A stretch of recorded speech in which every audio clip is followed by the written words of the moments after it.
Shalom teman-teman.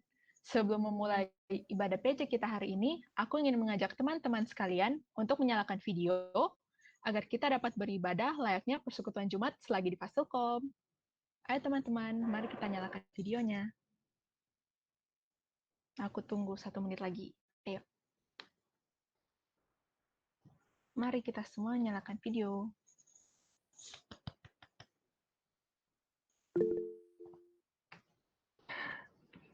Oke, untuk yang bisa aja kita nyalakan video bareng-bareng.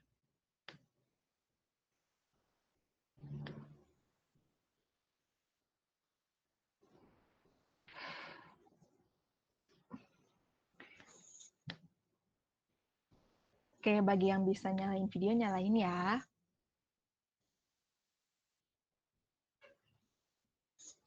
Untuk memulai, mari kita bersatu di dalam doa. Terima kasih ya Bapak yang berada dalam kerajaan sorga, atas berkat dan rahmat-Mu ya Bapak, kami dapat berkumpul di sini tanpa kurang suatu apa-apa, dengan sukacita untuk menyembah dan memuji muliakan firman-Mu. Tolong kami ya Bapak, persiapkan hati dan pikiran kami, agar kami dapat fokus ya Bapak, untuk mendengarkan firman-Mu yang akan disampaikan nanti oleh Bang Harley, dan semoga ya Bapak kami dapat ingat terus dan terapkan firman itu dalam kehidupan kami sehari-hari ya Bapak. Terima kasih atas penyertaan-Mu. Ampunilah segala dosa dan kesalahan kami. Kami bawa doa ini dalam nama Tuhan Yesus Kristus. Kami sudah berdoa dan mengucap syukur. Amin. Puji dan syukur kepada Tuhan kita Yesus Kristus, karena kita semua dapat hadir di sini dengan sukacita dan kerinduan untuk mendengarkan firman Tuhan.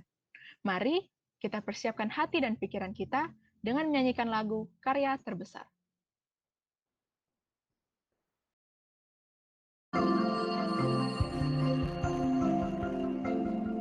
Kasih yang terindah,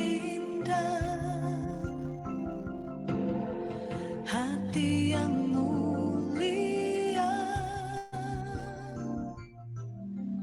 hanya ku temukan di dalam-Mu, Yesusku. Pujian dari hatiku selalu di setiap waktuku, tiada pernah berubah kasihku. Karya terbesar dalam hidupku, pengorbananmu yang selamatkanku. Engkaulah harta yang tak ternilai, yang ku miliki dan ku hargai. Yesus, Engkau ku kagumi.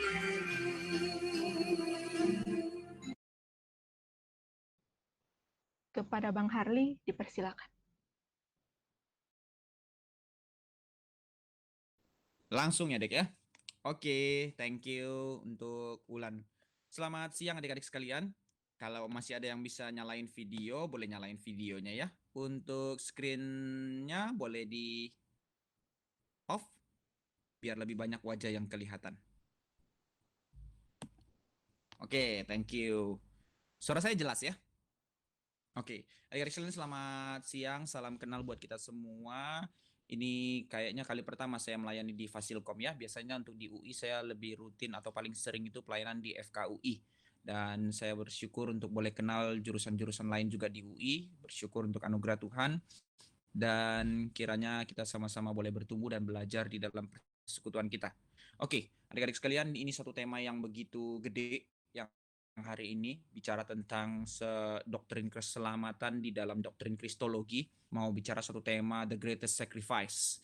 Apa maksudnya The Greatest Sacrifice? Ya, tahulah Yesus mati di salib, but wait, tunggu dulu.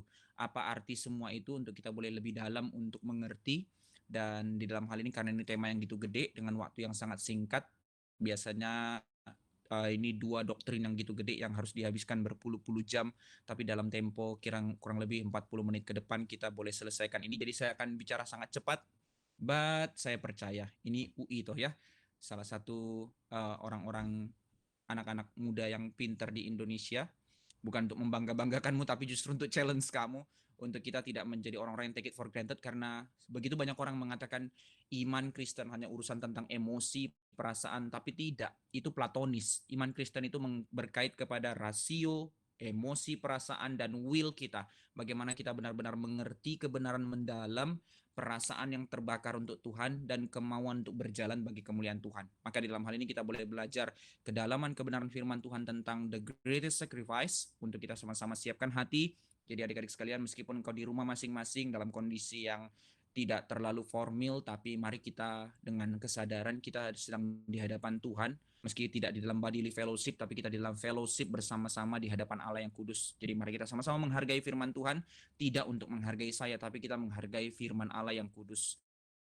Mari kita mempersiapkan hati, sekali lagi kita berdoa, dan kita mau minta kepada Tuhan, engkau berdoa masing-masing untuk dirimu, untuk kiranya di dalam kondisi apapun kita, dalam situasi apapun kita, dimanapun kita, Tuhan yang berbelas kasih memberikan firman, sehingga tidak ada satu orang pun yang terlewatkan, tidak ada satu pun yang tersia-siakan. Mari kita berdoa bersama-sama. Bapa Sorgawi, sekali lagi kami bersyukur di dalam persekutuan kami yang dengan sebegitu sederhananya, tapi dengan satu keagungan yang begitu besar karena kehadiran Allah di dalamnya. Kami percayakan hal ini, dan Tuhan tidak menjadikan kami orang-orang yang sembarangan, orang yang serampangan, tapi Tuhan memanggil kami menjadi orang-orang muda yang boleh ada di hadapan Tuhan pada saat ini. Tidak kebetulan ada acara ini Tuhan, meski di tengah-tengah kondisi pandemi ini, tidak menjadi satu halangan untuk firman Allah diberitakan, tidak menjadi halangan untuk persekutuan kami dijalankan.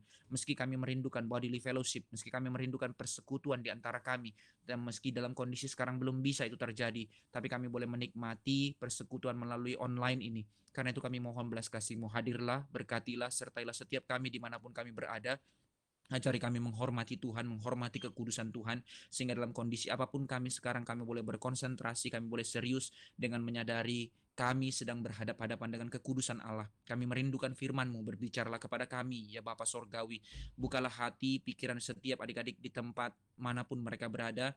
Dari Fasilkom ini, kami mau sungguh-sungguh dibentuk, kami mau sungguh-sungguh dikoreksi, kami mau sungguh-sungguh dipimpin. Kami serahkan hamba-Mu yang memberitakan, Tuhan pakai dengan kuasa yang daripada Allah. Kami serahkan setiap kami, Tuhan nyatakanlah isi hati-Mu dan kehendak-Mu, bangunkanlah kami umat-Mu menjadi orang-orang muda yang hidup di hadapan-Mu dan takut akan Engkau. Berbicaralah kepada kami dalam menit-menit yang singkat ini, mohon belas kasih-Mu. Dalam nama Tuhan Yesus kami berdoa. Amin. Baik adik-adik sekalian, secara cepat saya akan membacakan satu bagian firman Tuhan, meskipun kita nggak expose ayat ini, tapi paling tidak kita melihat tema ini dari bagian ini, dari perjanjian lama, justru dari Yesaya pasal 53. Yesaya itu dibagi dari 2 bagian, 66 pasal di dalamnya, merefleksikan 66 kitab dalam seluruh Alkitab. Dan menariknya pasal 1 sampai pasal 39 itu mewakili perjanjian lama, dan itu bicara tentang historical seluruh perjanjian lama tentang umat Allah.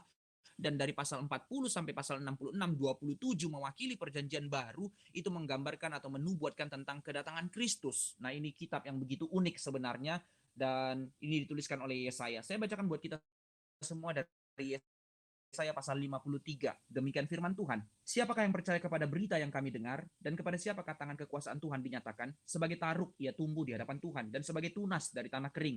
Ia tidak tampan, dan semaraknya pun tidak ada sehingga kita memandang dia. Dan rupa pun tidak sehingga kita menginginkannya. Gak ada itu semua. Ia dihina dan dihindari orang. Seorang yang penuh kesengsaraan dan biasa menderita kesakitan. Ia sangat dihina sehingga orang menutup mukanya terhadap dia, dan bagi kita pun dia tidak masuk hitungan.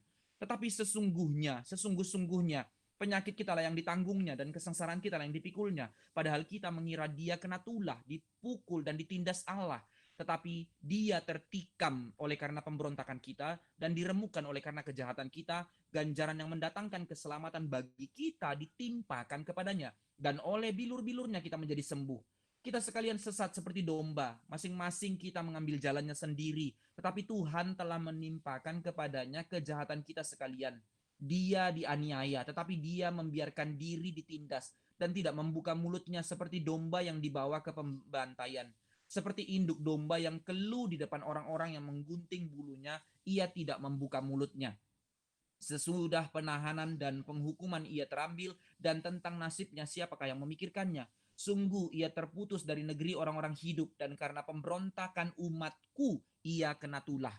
Orang yang menempatkan kuburnya di antara orang-orang fasik, dan dalam matinya ia ada di antara penjahat-penjahat, sekalipun ia tidak berbuat kekerasan dan tipu tidak ada dalam mulutnya. Tetapi Tuhan berkehendak meremukkan dia dengan kesakitan. Apabila ia menyerahkan dirinya sebagai korban penebus salah, ia akan melihat keturunannya, umatnya akan lanjut, dan kehendak Tuhan akan terlaksana olehnya. Sesudah kesusahan jiwanya ia akan melihat terang dan menjadi puas, dan hambaku itu sebagai orang yang benar akan membenarkan banyak orang oleh hikmatnya, dan kejahatan mereka dia pikul. Sebab itu aku membagikan kepadanya orang-orang benar sebagai rampasan, dan ia akan memperoleh orang-orang kuat sebagai jarahan, yaitu sebagai ganti karena ia telah menyerahkan nyawanya ke dalam maut, dan karena ia terhitung di antara pemberontak-pemberontak, sekalipun ia menanggung dosa banyak orang dan berdoa untuk menanggung dosa banyak orang dan berdoa untuk pemberontak. Adik-adik sekalian, di dalam Yesaya 53 kita melihat bagaimana nubuatan tentang kehadiran Kristus. Tapi sebelum kita membicarakan itu, mari kita bicara tentang hidup kita. Kita sebagai orang muda, apa yang menjadi pergumulan dalam kehidupan kita? Adik-adik sekalian, ada satu problem yang begitu besar, yaitu kegagalan terbesar orang muda, khususnya dalam konteks kita sekarang, apalagi engkau sekarang di dalam generasi Z kita sekarang hidup. Apa yang menjadi problemnya, bahwa kita menjadi orang muda sekarang pada zaman ini tidak benar-benar mengenal siapa diri kita sebenarnya. Nah, ini problem epistemologi, ini problem filsafat, dan ini problem worldview. Bahwa kita menghidupi suatu kehidupan di tengah-tengah dunia, kita menjalaninya, kita mengejar segala sesuatu, tapi problemnya di dalam seluruh kehidupan yang kita sedang jalani itu, kita tidak benar-benar pikirkan, kita tidak benar-benar mengenal siapa diri kita sebenarnya. Sehingga tanpa pengenalan yang benar akan dirimu, saya kenal lah diri saya, siapa saya, anak siapa, saya tinggal di mana. Bukan itu adik-adikku sekalian, tapi siapa kamu sesungguhnya, eksistensi kamu ada di dalam dunia ini sebagai apa dan untuk apa dan bagaimana. Semua itu kita tidak benar-benar pikirkan dengan serius. Walaupun kita memikirkan hal-hal yang pintar, hal-hal yang luar biasa, studi, sains, dan segala macam.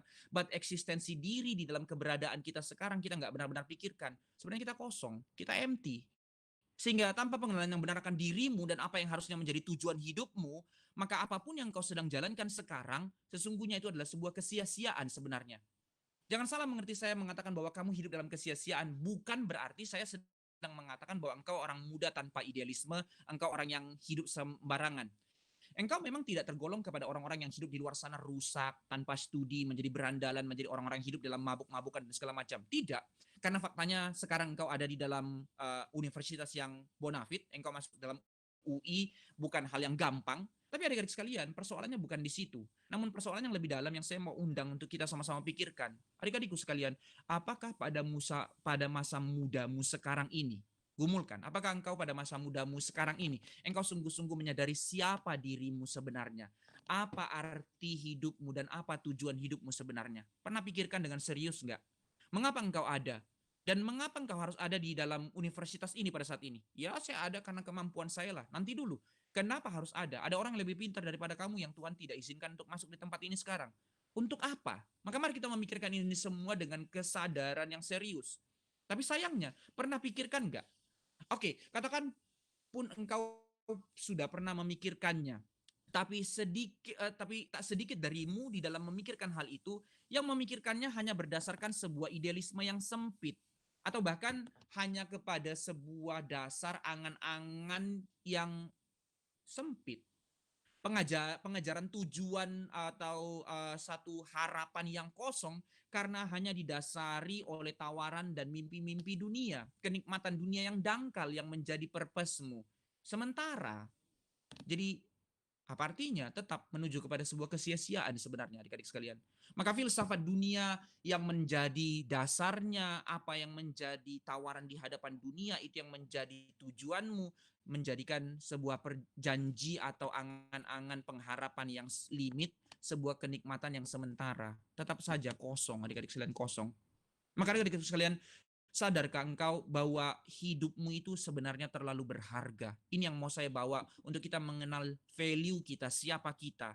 Mulai dari sebuah presuposisi, kekristenan tidak memulai mengidentifikasi manusia dengan kertas putih blank.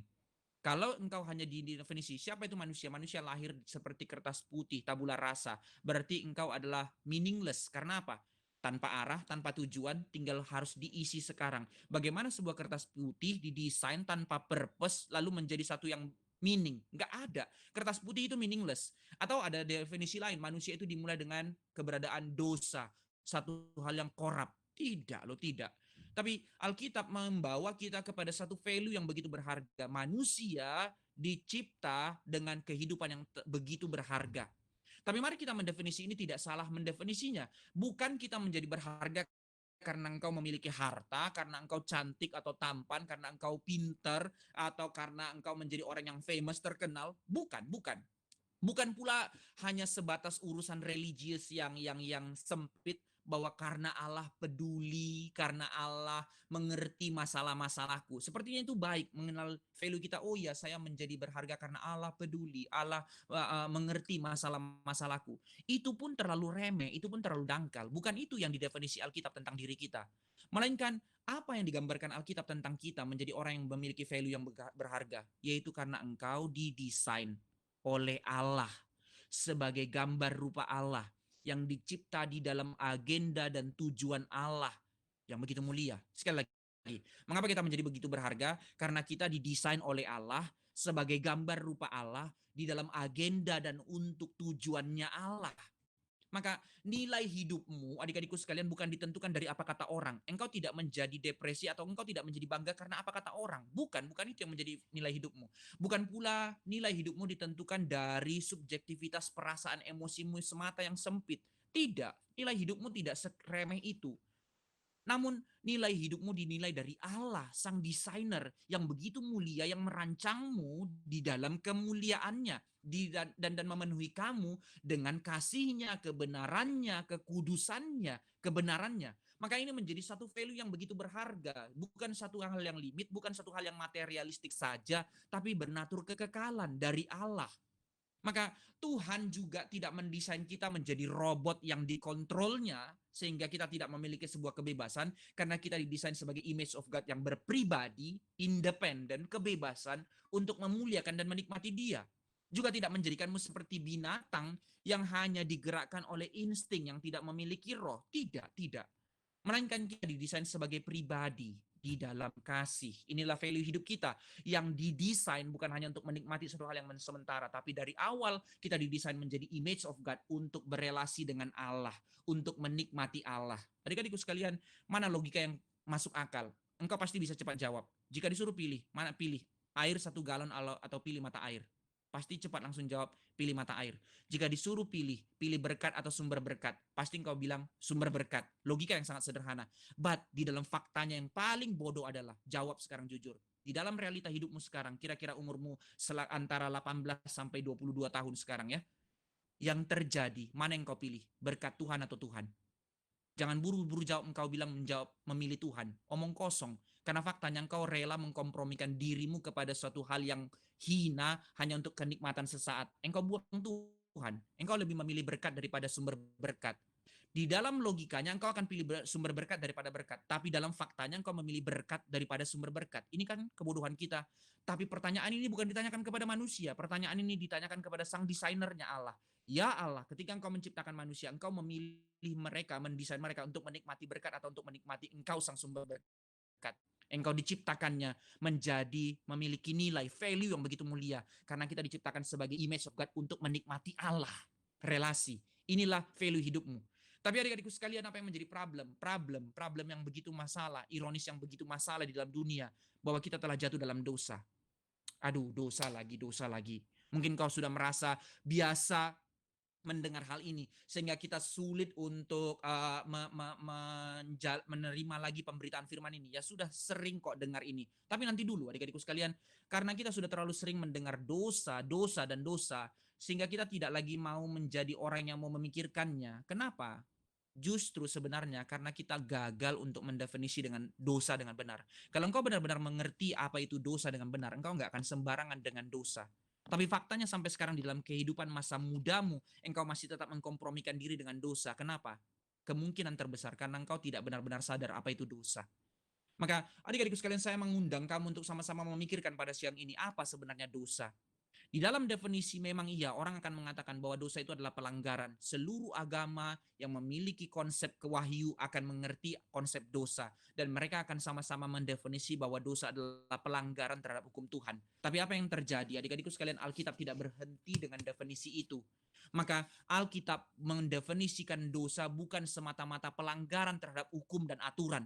Tapi Alkitab mendefinisi dosa di dalam dua pengertian yang begitu mengerikan. Mari kita dengarkan untuk kita benar-benar sadar seberapa mengerikannya dosa yang kita kerjakan. Pertama, adik-adikku sekalian, dosa adalah perseteruan dengan Allah. Dosa adalah hari di mana manusia memilih untuk menjadi Tuhan atas dirinya sendiri dan manusia menolak Tuhan. Mari kita kembali kepada kisah Adam dan Hawa. Ketika Adam dan Hawa jatuh dalam dosa, ketika kita lihat secara fenomena dosanya itu dangkal sekali, kecil sekali. Hanya urusan makan buah tok. Coba bayangkan engkau sekarang kuliah lalu engkau pulang, sekarang kuliah online ya, selesai kuliah di kamar, lalu setelah itu makan gitu ya. Pada saat engkau pergi ke meja makanmu, engkau mau makan, lalu terdengar perintah, titah, bukan dari Tuhan tapi dari orang tuamu. Let's say dari mamamu. Oke, anakku, engkau sekarang makan ya, tapi di situ ada satu buah, katakanlah itu apel atau apalah, pisang lah misalnya. Di situ ada satu buah, jangan kau makan buah itu karena itu untuk bapakmu. Kalau kau makan, kuusir kau dari rumah. Pasti dalam hatimu bilang, mamaku gila, sakit jiwanya gara-gara satu pisang, aku diusir dari rumah, gitu kan ya. Maka apa yang terjadi di dalam Taman Eden itu, Tuhan bilang semua boleh kau makan, tapi kecuali pohon pengetahuan itu, kalau kau makan, pasti kau mati. Lebih gila lagi dan termasuk akal lagi. Maka secara fenomena, substansi dosa itu dangkal, cuman makan buah tok.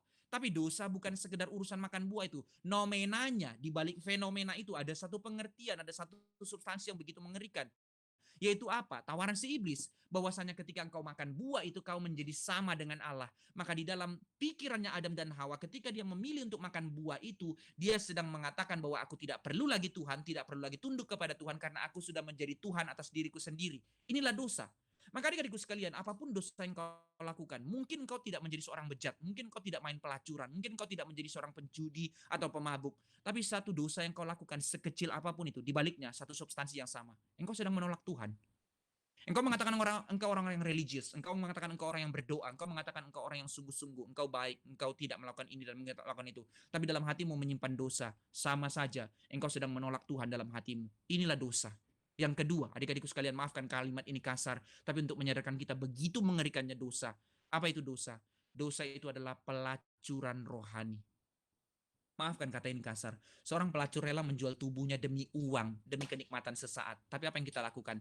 Kita image of God yang didesain di dalam kekudusan, kebenaran, dan kemuliaan Allah. Tapi kita jual semua itu hanya demi kenikmatan sesaat. Entah itu demi nama baik kita, entah itu demi kehebatan kita, entah itu demi kesenangan kita, atau apapun itu. Kita telah menjadi pelacur rohani yang menjual kekudusan yang Tuhan sudah sediakan hanya demi kesenangan sesaat. Inilah dosa. Adik-adikku sekalian, inilah dosa. Maka dosa adalah pembelokan arah. Yang tadinya kita didesain untuk menikmati Allah, kita didesain di dalam kekudusan, sekarang kita berbelok untuk lari dari Allah yang memimpinmu kepada kesia-siaan dan kematian, kata Alkitab. Maka apa yang terjadi? Impact dosa, terputus relasi dari Allah.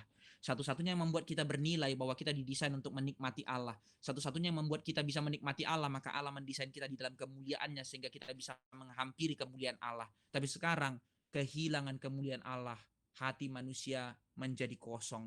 Dosa menjadikan kita bermasalah dan manusia ingin keluar dari masalah. Maka manusia menginginkan keselamatan. Iya kan ya? Ini logikanya. Saya nggak bisa jelaskan sekarang doktrin keselamatan, tapi kita harus lompat karena kita mau bicara tentang doktrin kristologi. Maka kita masuk kepada bagiannya. Maka semua orang menginginkan keselamatan. Baik itu filsafat, baik itu agama, baik itu psikologi, menjadi cabang-cabang ilmu pengetahuan, bahkan sains, bahkan modern era, sekarang postmodern era, new age movement, semua pergerakan filsafat, epistemologi membawa manusia kepada satu pengharapan. Manusia ingin mendapatkan keselamatan. Persoalannya adalah, apa itu keselamatan? Maka di dalam dosa, keselamatan itu perspektifnya beda-beda. Kita telah rusak sehingga kita mendefinisi dan mengorientasi keselamatan itu di dalam bias. Dan intinya ditarik kepada satu prinsip, walaupun beda-beda definisi keselamatan, tapi intinya kepada satu hal. Apa itu keselamatan? Manusia menginginkan yang namanya kebahagiaan, iya kan ya? Filsafat ada untuk jalan kepada kebahagiaan, agama ada untuk jalan kepada kebahagiaan, psikologi, psikiater ada untuk membawa manusia keluar dari masalah, membawa kepada kebahagiaan. Persoalannya bermacam-macam metodenya, bermacam-macam jalannya, dan bermacam-macam tujuannya. Kebahagiaan manusia itu ditempatkan kepada banyak aspek. Semacam orang berpikir bahwa keselamatan atau kebahagiaan itu adalah saya menjadi kaya. Maka jalan yang dikerjakannya adalah untuk mencapai kebahagiaan, yaitu kekayaan. Dengan kekayaan dia mendapatkan kebahagiaan. Semacam orang lagi berpikir bahwa jalan kebahagiaan saya adalah pemuasan nafsu. Dengan saya hidup menikmati seks, maka saya akan bahagia. Dengan saya menikmati makan, maka saya akan bahagia. Macam-macam nafsu, begitu ya. Semacam orang lagi berpikir bahwa kebahagiaan itu adalah pengakuan, maka dia terus berusaha untuk menjadi influencer lah, YouTuber lah, untuk mencapai pengakuan. Semacam orang lagi yang lebih baik sepertinya, tapi prinsipnya sebenarnya sama, bahwa kebahagiaan itu adalah kalau saya mati masuk sorga. Lihat ya, agama menawarkan jalan kebahagiaan juga. Maka yang jadi masalahnya, walaupun berbeda-beda jalannya, berbeda-beda caranya, berbeda-beda tujuannya, tapi di dalam satu muara, yaitu apa? Semuanya adalah urusan self, ego, yang berpusat kepada diri. Entah kaya, entah terkenal, entah sorga, semuanya adalah kepuasan diri. Inilah definisi kebahagiaan di dalam manusia. Tapi adik-adikku, sekarang pertanyaannya, bagaimana dengan kekristenan mendefinisikan hal ini? Apakah kekristenan melarang yang namanya kebahagiaan? Tidak. Kekristenan pun memberi jalan selamat, kan ya? Berarti kekristenan pun memberi jalan kepada kebahagiaan. Tapi, hari ini yang kita mau tanyakan sekarang, kebahagiaan yang seperti apa yang ditawarkan? Kebahagiaan atau keselamatan yang seperti apa yang ditawarkan? Maka kekristenan menjawab bahwa semua yang tadi itu, entah itu kekayaan, kesenangan, keterkenalan, dan segala macam, itu semua bukan purpose dari keselamatan. Itu hanya dampak. Boleh ada, boleh tidak. Tapi purpose dari keselamatan itu sendiri apakah? Alkitab menjawab, dihidupkan kembali. Sebab apa? Sebab manusia telah mati sebenarnya.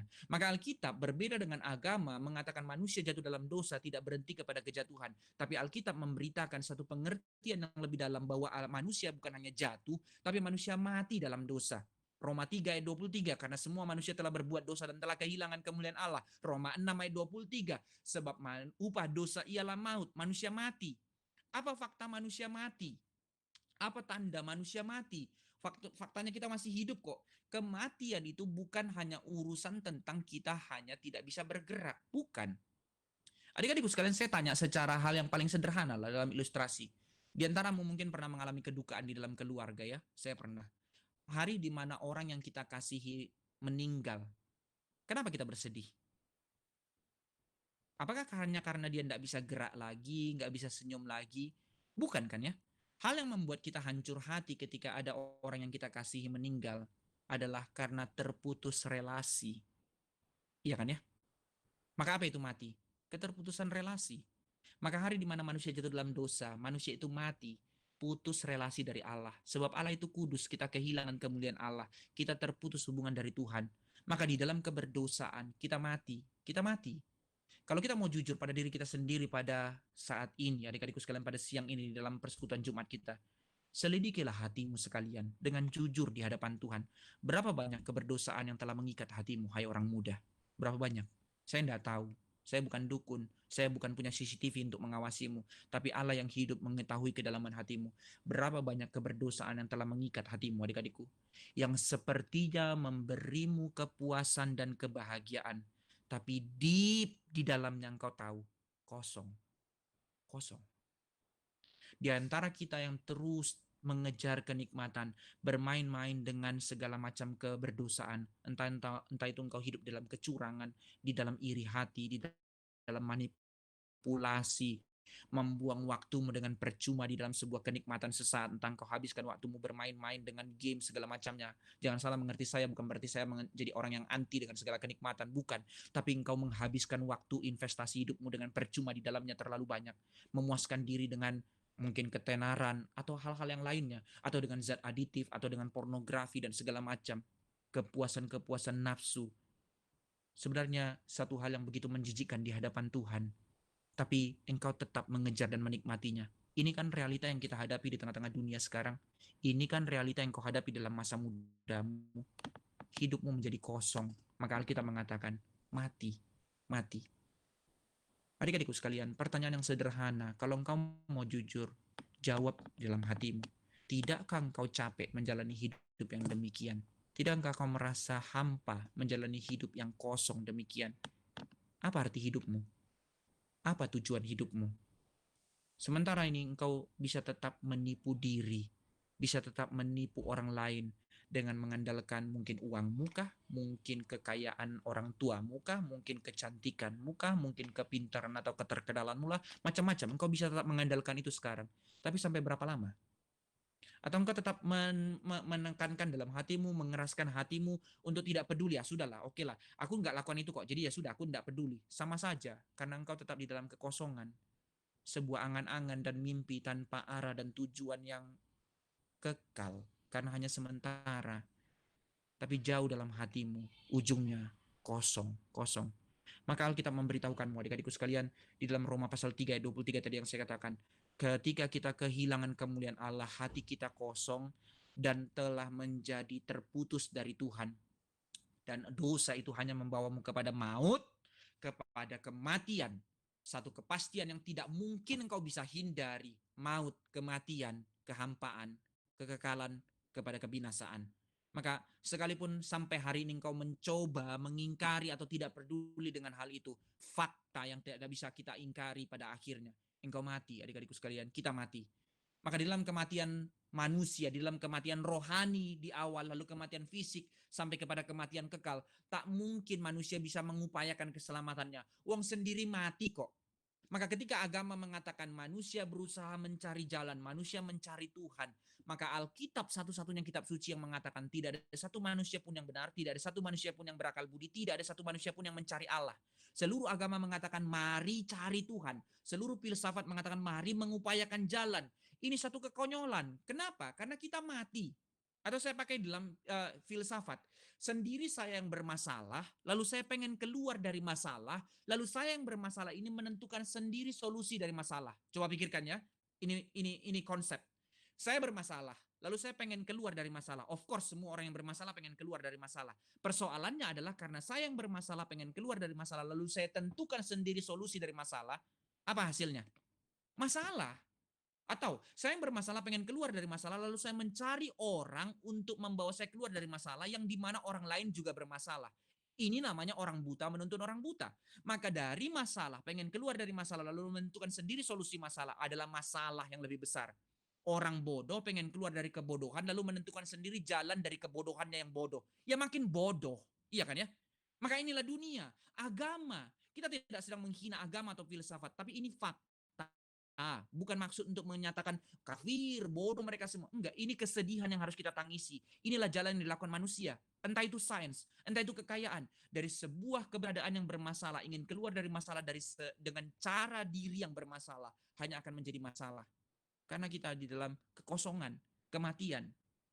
Maka di dalam kematian rohani ini tak mungkin adik-adikku sekalian manusia mencari Allah. Maka Alkitab mengatakan 3 kali. Roma 3 ayat 10 sampai 11. Mazmur 53 ayat 2 sampai 4. Lalu Mazmur 14 ayat 1 sampai 3. Tidak ada satu manusia pun yang benar, tidak ada satu manusia pun yang berakal budi, tidak ada satu manusia pun yang mencari Allah. Karena manusia mati, tidak mungkin bisa mencari Allah. Karena Allah itu kudus, manusia berdosa. Manusia itu terbatas, Allah itu sempurna dan kekal, tak terbatas. Tidak mungkin manusia bisa mencari Allah. Tidak mungkin manusia bisa mengupayakan keselamatannya. Tidak mungkin bisa manusia mengupayakan kebahagiaannya.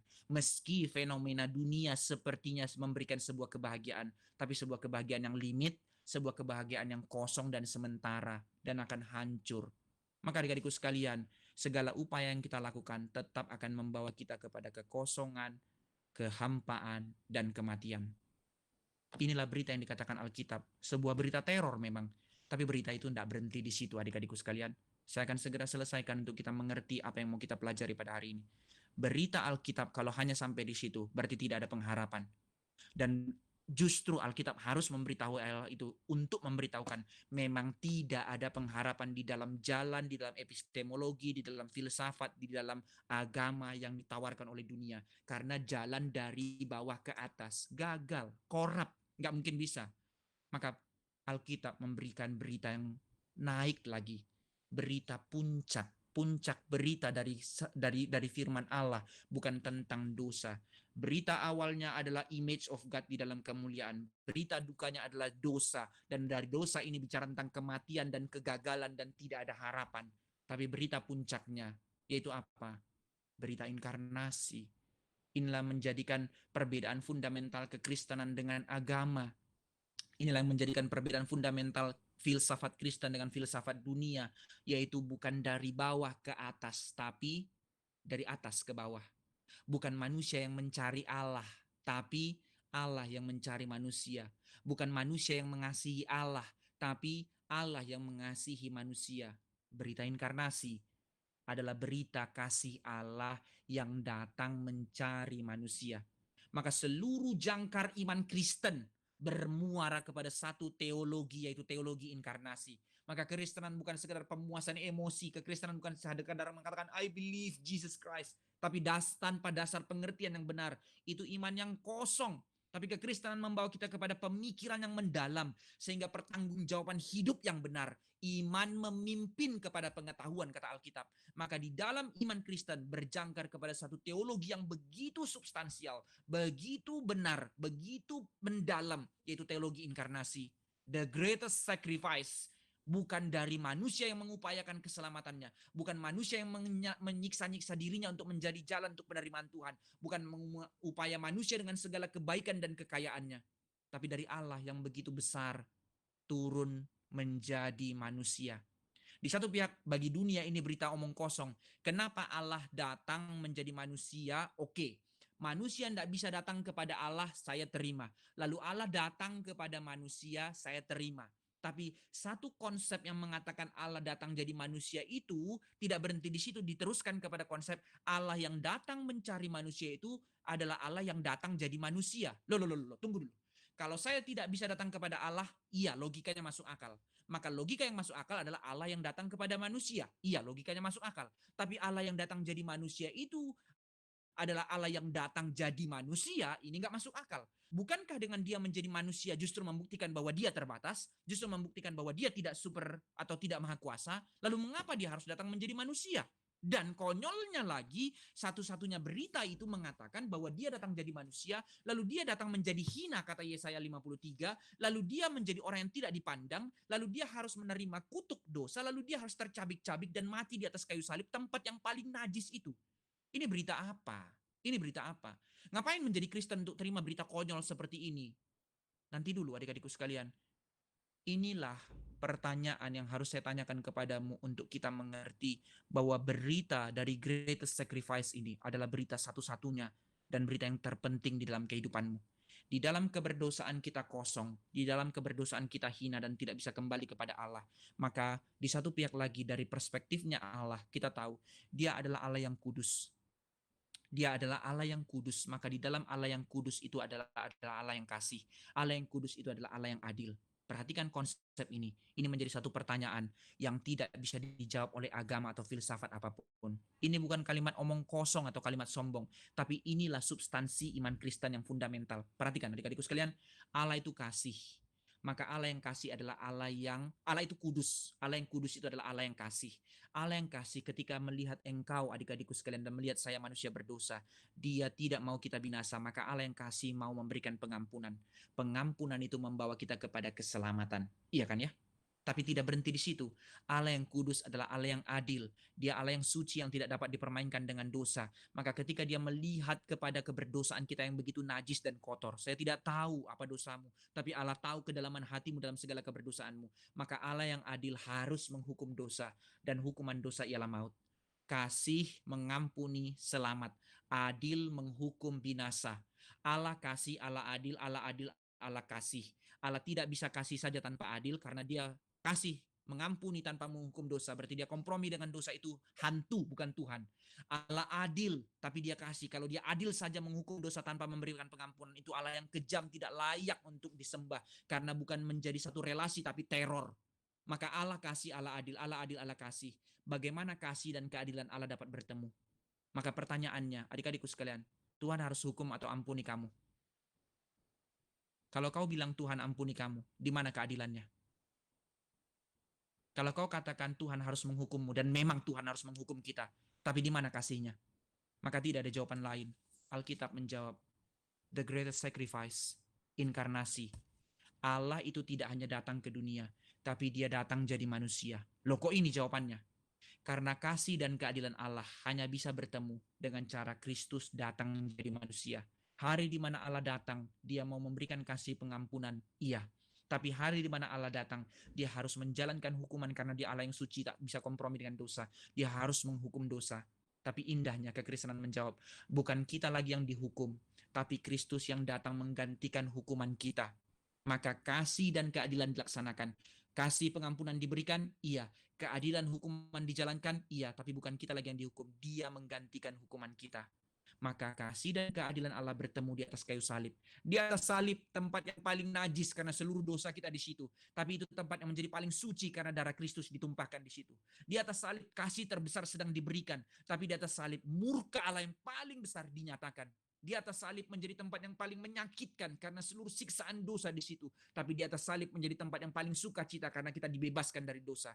Di atas salib tidak ada kebebasan karena seluruhnya hak Kristus telah dilepaskan untuk dia harus disalibkan terpaku di situ. Tapi di atas salib menjadi kebebasan yang sejati kita dimerdekakan.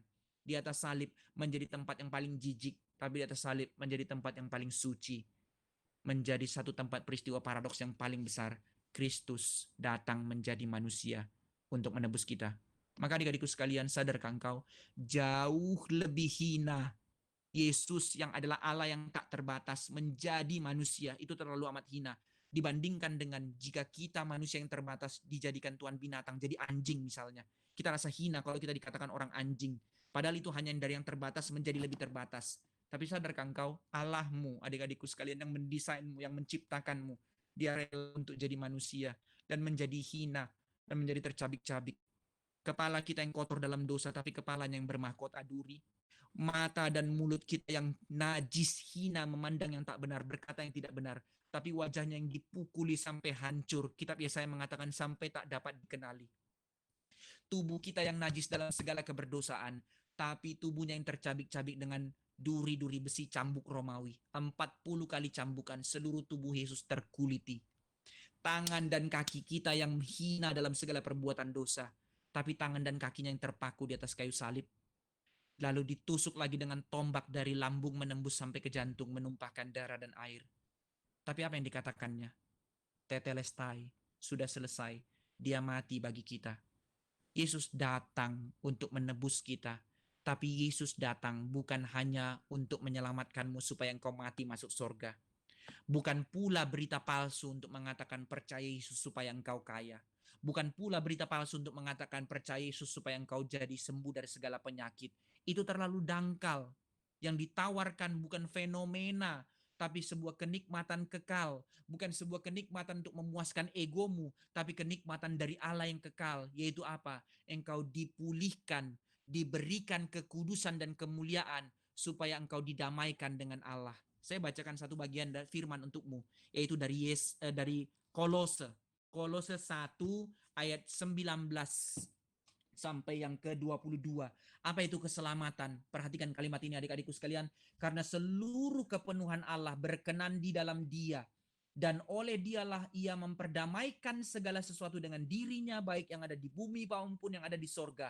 Sesudah ia mengadakan pendamaian oleh darah salib Kristus. Juga kamu yang dahulu hidup jauh dari Allah dan yang memusuhinya dalam hati dan pikiran seperti yang nyata dari perbuatanmu yang jahat.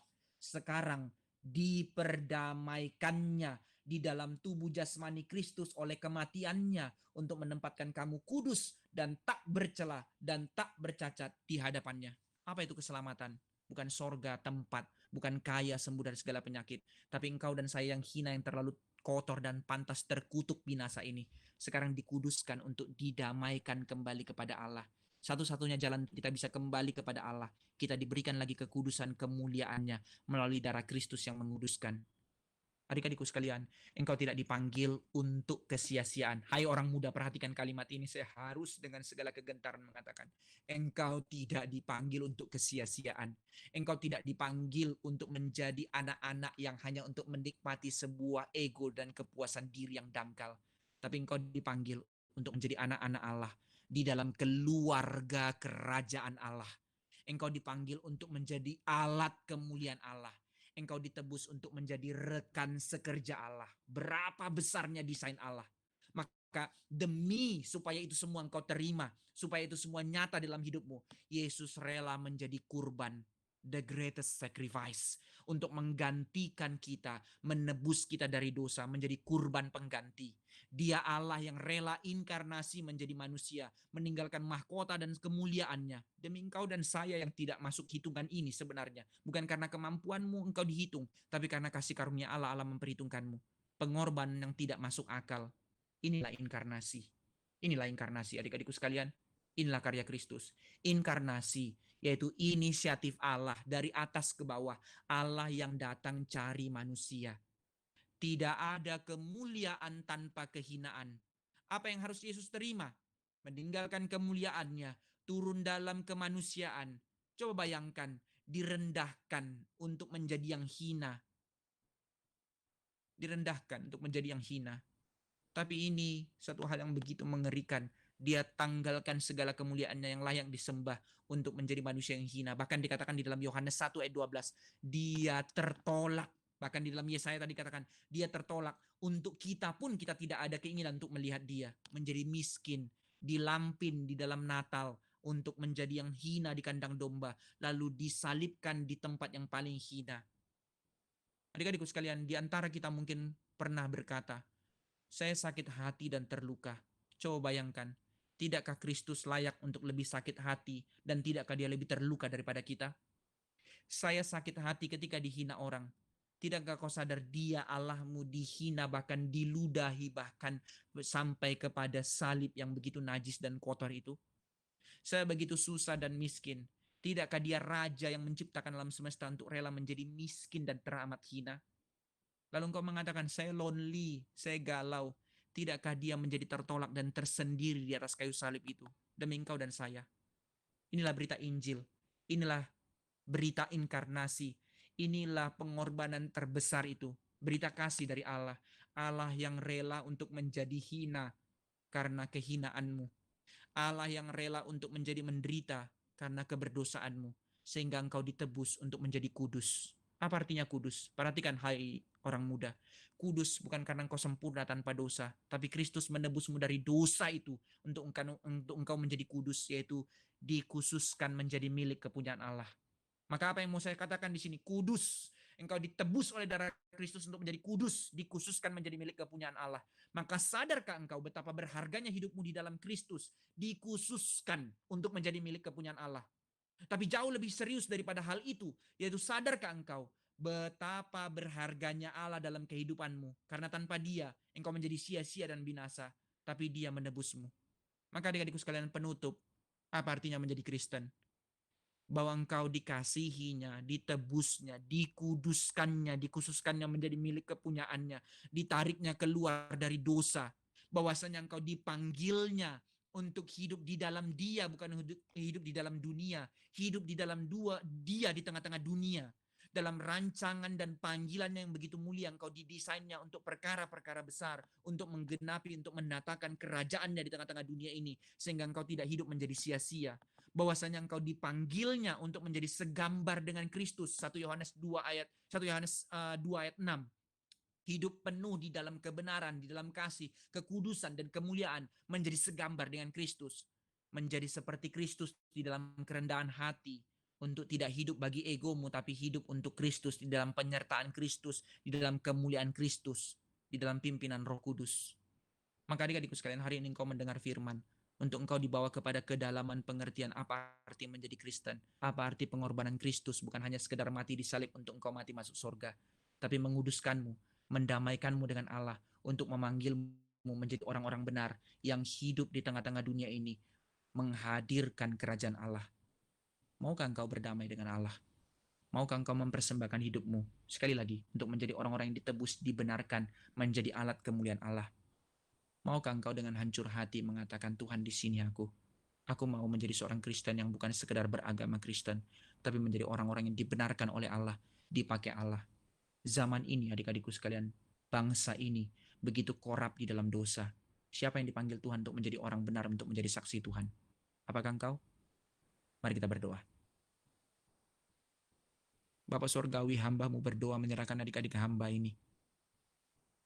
Tuhan, mereka di dalam masa muda mereka, Engkau tarik datang untuk mendengar firman, bukan hanya sekedar supaya mereka menjadi identitas berKTP Kristen, tapi menjadi orang-orang muda yang Tuhan bakar, Tuhan gelisahkan, Tuhan bangkitkan, Tuhan panggil, Tuhan benarkan, Tuhan kuduskan, Tuhan kasihi untuk menjadi orang-orang muda, orang-orang benar yang Tuhan pakai untuk menyatakan kemuliaan Tuhan di tengah-tengah zaman ini.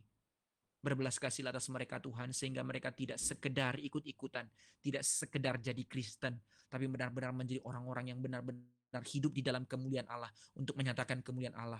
Menjadi orang-orang muda bukan hanya mengejar prestasi demi ambisi, tapi untuk benar-benar mempersiapkan diri untuk dibentuk, diperlengkapi, menjadi alat kemuliaan Tuhan di tengah-tengah zaman ini. Sehingga melalui kehidupan mereka, di tengah-tengah studi mereka, di hari depan mereka, semua orang boleh melihat Kristus nyata dalam kehidupan mereka.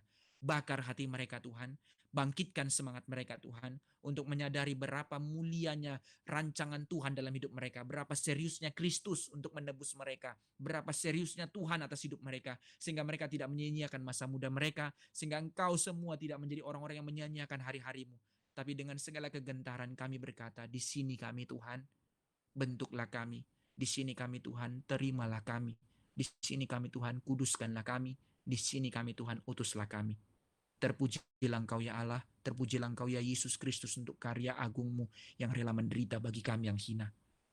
Di dalam nama Tuhan kami Yesus Kristus, Juru Selamat kami yang hidup, kami berdoa. Amin. Tuhan berkati adik-adikku sekalian, saya serahkan kembali kepada liturgis. Bulan. Terima kasih Bang Harli atas firman yang telah disampaikan. Aku sekarang jadi lebih memahami bahwa pengorbanan Kristus merupakan jawaban terjadinya kasih dan keadilan Allah, dan sebagai orang Kristen, aku juga teringat bahwa aku dan setiap orang di sini memiliki value dan purpose di dalam Kristus, sehingga aku tidak boleh meremehkan keselamatan yang sudah dikerjakan olehnya. Terima kasih. Saat ini kita akan mendengarkan pengumuman. Kepada Tolhas, dipersilakan. Oh ya, jadi ini pengumuman untuk ibadah Jumat pada hari ini. Mungkin boleh next. Untuk pelayanan hari ini, pembicaranya ada Bang Harli, MC-nya ada Wulan 2018, pendoanya aku sendiri Tolhas 2018, kemudian multimedianya ada Kak Mikael 2017. Mungkin teman-teman boleh berikan apresiasi atau terima kasih atau prok di kolom chat. Oke, next. Terus untuk pelayan minggu depan, untuk 16 Oktober pembicaranya masih TBA, terus untuk MC-nya ada Cindy 2019, terus untuk pendoanya ada Bang Samdim 2017, terus multimedianya masih TBA.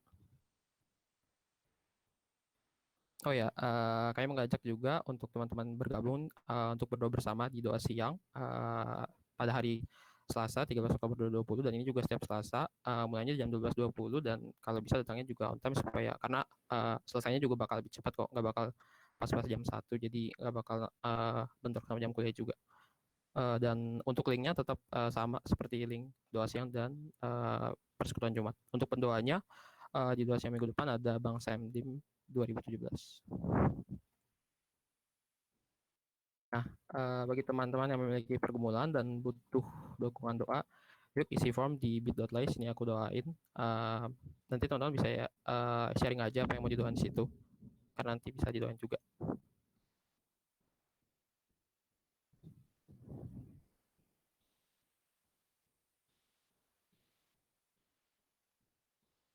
Mungkin next. Oke, bagi teman-teman yang memiliki kerinduan untuk terlibat pelayanan di PO Fasilkom, bisa mengisi di form bit.ly pelayanan KUI.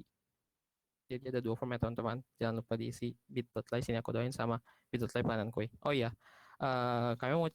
mari kita mengucapkan buat teman-teman kita yang berulang tahun dari tanggal 3 sampai 9 Oktober 2020.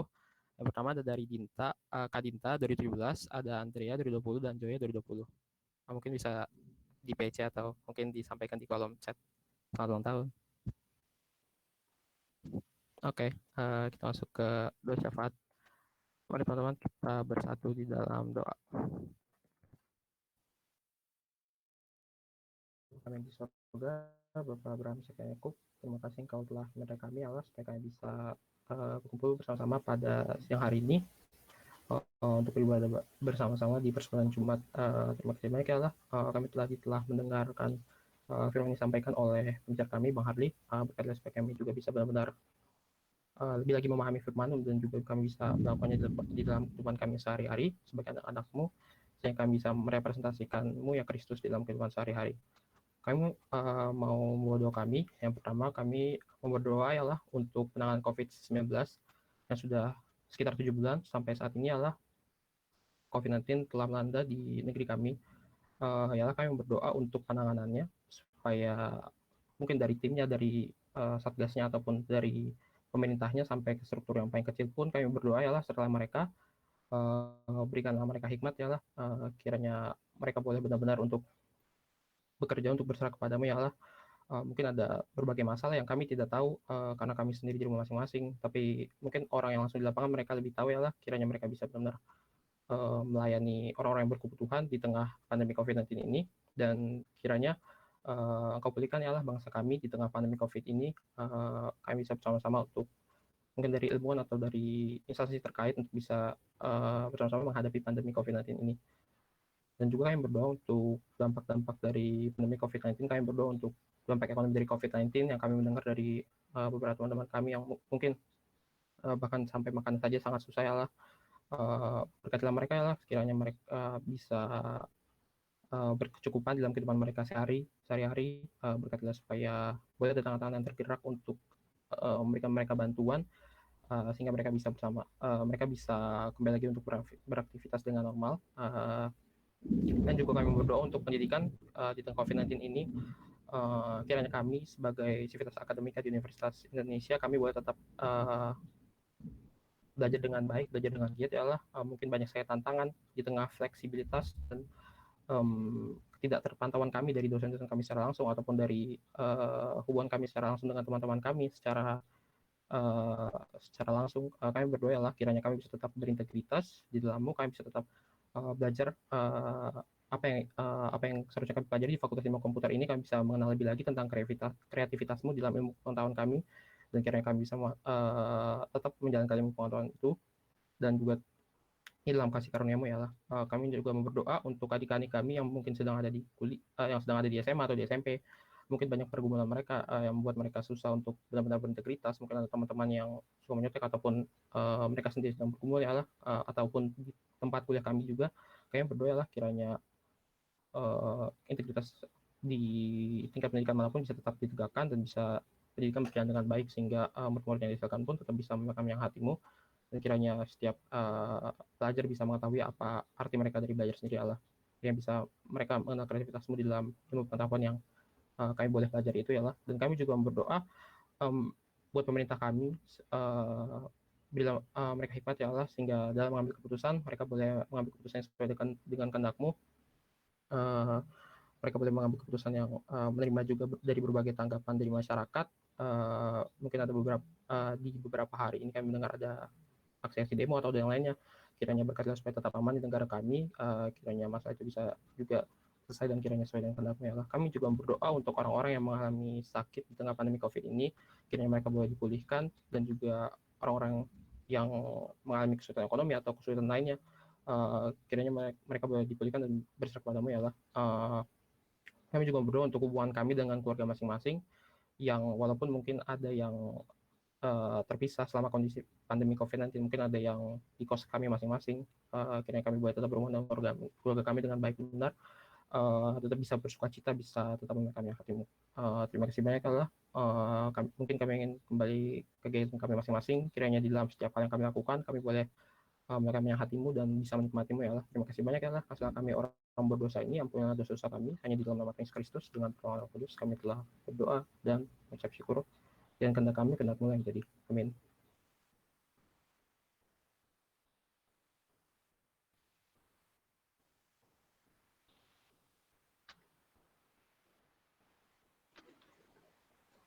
Sebentar lagi kita akan mengakhiri ibadah kita. Kiranya melalui ibadah ini kita dapat lebih memahami arti dari keselamatan, pengorbanan Yesus Kristus, dan mengerjakan keselamatan tersebut daripadanya. Filipi 2 ayat 12 berkata, "Hai saudara-saudaraku yang kekasih, kamu senantiasa taat. Karena itu, tetaplah kerjakan keselamatanmu dengan takut dan gentar, bukan saja seperti waktu yang waktu aku masih hadir, tetapi terlebih pula sekarang waktu aku tidak hadir. Untuk itu, agar kita dapat mengingat dan memberi respons kita yang terbaik terhadap keselamatannya, mari kita nyanyikan lagu Hati Sebagai Hamba.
Maaf teman-teman, tadi kesalahan teknis.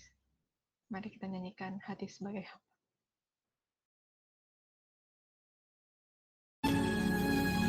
Ku tak membawa apapun juga saat ku datang ke dunia. Ku tinggal semua pada akhirnya saat ku kembali ke surga. Inilah yang ku punya, hati sebagai hamba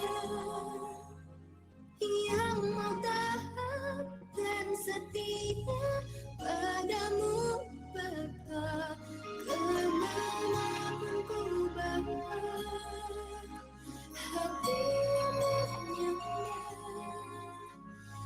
dalam roh dan kebenaran sampai selamanya.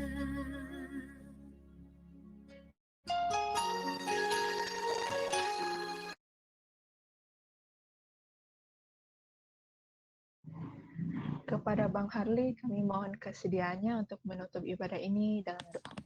Marilah kita berdoa. Kami bersyukur untuk anugerah-Mu yang telah memimpin kami dalam persekutuan ini. Dan ini boleh tetap berjalan, dan kami bersyukur di dalam anugerah-Mu yang telah memberikan kami firman-Mu. Dan kami boleh bersyafaat di hadapan-Mu, Allah kami yang kudus. Karena itu Tuhan, serahkan hamba-Mu menyerahkan seluruh adik-adik ini dalam studi mereka. Urapi mereka, pimpin mereka untuk menjadi seorang pemuda, pemudi yang bertanggung jawab di hadapan Tuhan. Untuk membekali diri di dalam studi ini, bertanggung jawab di hadapan Tuhan untuk memberikan yang terbaik bagi kemuliaan Tuhan, sehingga di hari depan mereka menjadi orang-orang yang Tuhan pakai untuk menyatakan maksud dan kehendak Allah di tengah-tengah zaman ini. Perlengkapi mereka Tuhan, hamba-Mu serahkan kehidupan mereka di dalam studi dan perjuangan mereka, di dalam keluarga mereka. Tuhan sertai, Tuhan pimpin, Tuhan yang menyatakan maksud dan kehendak.